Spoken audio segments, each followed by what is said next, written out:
There's a firearm design that emerged in the mid-20th century. A design many once dismissed as outdated, clunky, even obsolete. Yet here it is, more than half a century later, still showing up in conflicts across the globe. So why does the 7.62mm AKM, a variant of the legendary Kalashnikov, continue to be widely used, even in an age dominated by far more advanced weapons?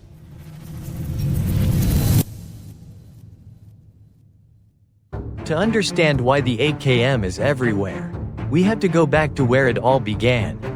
After World War II, the Soviet Union needed an automatic rifle that was tough, easy to produce, and could perform under any conditions. Mikhail Kalashnikov answered that need with the AK-47, a design simple in concept, yet incredibly reliable. From that foundation, further improvements were made to adapt to changing battlefields. And so the AKM was born, the M standing for modernized. This version was lighter and faster to produce thanks to stamped metal technology. Yet it retained the durability that made the Kalashnikov name legendary. As a result, the AKM was manufactured in massive numbers, exported across the globe, and even copied by numerous countries. From Eastern Europe and the Middle East, to Africa and Asia, the AKM became a symbol of the Cold War, and appeared in countless conflicts that followed. Beyond the AKM, the AK-47 family includes many other variants, like the AKM-S with its compact folding stock, or the AKM-N designed to carry optics for night operations. But the true legend is still the AKM. The AKM was never meant for elite units. It was built for frontline infantry, where the mission is simple and brutal: to eliminate enemy forces at close range, whether by raw firepower, a bayonet charge, or even the butt of the rifle. And that's why the AKM excelled in guerrilla warfare, and in the chaotic, close-quarters fighting of urban combat. What made the AKM legendary is surprisingly simple: it's easy to handle, it shoots steadily, and it keeps working even when it's caked in mud, filled with sand, or barely maintained at all. More importantly, it's cheap, easy to mass produce, and perfectly suited for arming entire armies in the toughest, most brutal conflicts. And we can't forget the 7.62x39mm round, a cartridge with brutal stopping power at close range. Perfectly matched to the reality of modern battlefields, where most fights happen at shockingly short distances. On paper, the AKM offers two firing modes, single shot and full auto. It performs best with short bursts of 3 to 5 rounds, or longer bursts of around 10. Its effective range against a human-sized target is about 400 meters, and when multiple rifles fire together, they can suppress targets out to roughly 800 meters. A well-trained shooter can even take shots at low-flying aircraft or descending paratroopers at around 500 meters. The bullet remains dangerous out to 1,500 meters and can travel nearly 3,000 meters in total. And in theory, the rifle cycles at about 600 rounds per minute. When it comes to how the AKM actually works, it stays true to the signature gas-operated system of the Kalashnikov line. Gas is tapped through a port in the barrel and pushes a long-stroke piston to the rear, cycling the action and driving a separate spring-powered hammer forward to strike the firing pin. The rifle also includes a rate reducer and a clearly defined fire selector, giving the shooter much better control over the weapon. The biggest difference between the AKM and the original AK-47 comes from how they were built. The first-generation AK-47 used a milled steel receiver, strong, but heavy and time-consuming to produce. The AKM took the opposite approach. It switched to a stamped steel receiver. Lighter, cheaper, and far faster to manufacture. That single change made mass production easier than ever, and it kept the cost of each rifle remarkably low. The AKM also features its distinctive muzzle compensator, angled upward and to the right, to counter muzzle climb during automatic fire, keeping the rounds tighter and more controllable. This version also includes a built-in rate reducer, something that might sound like a drawback, but in reality, it makes the AKM even more effective. A lower rate of fire isn't a step backward. If anything, it helps tame the heavy recoil of the 7.62mm round, improving accuracy during full auto bursts, conserving ammunition, and allowing soldiers to maintain steady firepower in long, grinding battles. In short, the AKM is a rifle optimized both industrially and tactically. Cheaper, lighter, tougher, and more effective in combat thanks to changes in materials and manufacturing.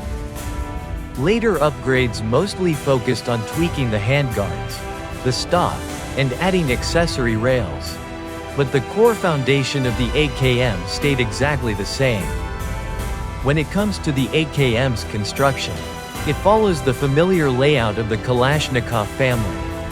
The barrel, gas system, receiver, bolt, piston, return spring, handguard, stock, and magazine. At the heart of it all is the barrel, the most critical component. This is where the bullet is accelerated, stabilized, and launched downrange. Inside the barrel you'll find the chamber, the throat, and the rifling, all chrome-lined to resist wear and withstand harsh battlefield conditions. The AKM also features a distinctive muzzle compensator, designed to cut recoil and keep the rifle steadier during full auto bursts. It's paired with an iron sight that ranges from 100 all the way up to 1,000 meters. The receiver and bolt assembly handle all the locking and unlocking, while the return spring drives the whole mechanism back into position for the next shot. And just like every Kalashnikov ever made, the AKM runs on that iconic gas-operated system. The propellant gases push the piston back, the action unlocks, the spent casing is thrown clear, and a fresh round is chambered. This cycle repeats over and over, smooth, simple, and unbelievably reliable. And that, more than anything else, is what has kept the AKM famous for decades. To understand why the 7.62mm AKM has survived all the way to today, we have to look at both sides of the equation, its impressive strengths, and the very real limitations that come with it. But first, let's talk about what turned it into a legend.